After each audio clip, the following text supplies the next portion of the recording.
This clip is brought to you by SaveWithConrad.com.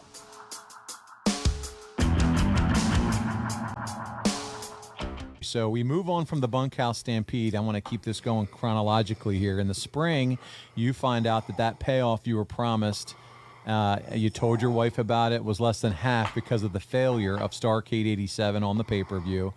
Chronologically, this is about also the time the Horsemen added Barry Windham to the mix. And I want to pause here because we talked about how well Barry fit into the Horsemen in May of '88, and you indicated you were excited because Barry was new and fresh. Do you think that excitement helped subdue the heartburn and keep you from telling Crockett to pound sand right then and there about the payoff promised to you? It was such a good fit. I felt like everything was new.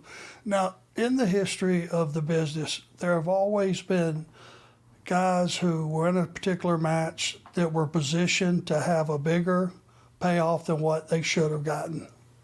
It's always happened. Guys have been getting screwed on payoffs since the beginning of time. And then there was some matches you would have a small house, but you only had one single main event, and all of a sudden you got twice what you thought you were going to get.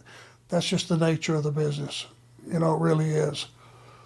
But at least with all this kind of going on, to the point earlier, it seems like, you got Barry Windham joining the Horsemen. You guys are having more fun than ever, at least on camera, at least to us as fans. The Horsemen are clicking, they're riding high, you're wearing the tag team title belts, and things seem to be going well. So as much as kind of the pain, the heartache, the heartburn, as I said, of you not being paid what you should and that going right, it's got to feel good as far as how you're at least positioned in the company and things are working there.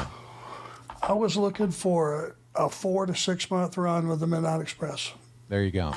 To be able to get to all of the markets that we had that would be waiting on that match, it was going to take 4 to 6 months, and that was going to be money.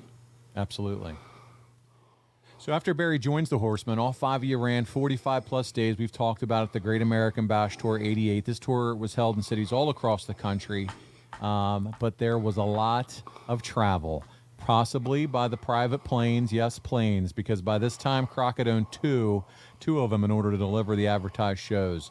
Unknown to everyone outside the Crockett inner circle, these planes cost so much money that the company started using David Crockett's Diners Club card to float the bills, despite sellout after sellout in the arena every single night, as we mentioned. Arn, were you ever made aware, or did you ever discover that the company was hemorrhaging cash like this? No, God, no. That was kept in a golden circle. I would think family, maybe Dusty knew about it, maybe not, I don't know. But certainly it was kept within, operating costs. I did hear this and I think it might have been one of the pilots, and we got to be good friends. Freddie Floyd, Pat Jordan were the two, pilots of the jet, and that's normally where we were on. It was the 10-seat jet. And he said back then, I just remember him saying, hey, this thing costs $4,500 an hour to operate. Wow. Yeah. Okay, so let's say it's 3 hours away. Do the math, $13,500 for the jet before you pay any payoffs or if there's anything else involved, you know what I mean? Yeah. Before you got to get all that out of the way before anybody gets paid. So. My goodness. And they got two of them going. So at this point, so double it, and man, it's no wonder what was going on here. Well, and the Gulfstream wasn't, it wasn't as nearly as, because it was a prop plane. It wasn't, but It was a big prop plane. It wasn't nearly as expensive to operate. And if we would have just bought that one plane and stuck with it, and your top 16 guys got on that plane, and hey, there was going to need to be some guys flying coach. But you couldn't do that if you're booking all over the place.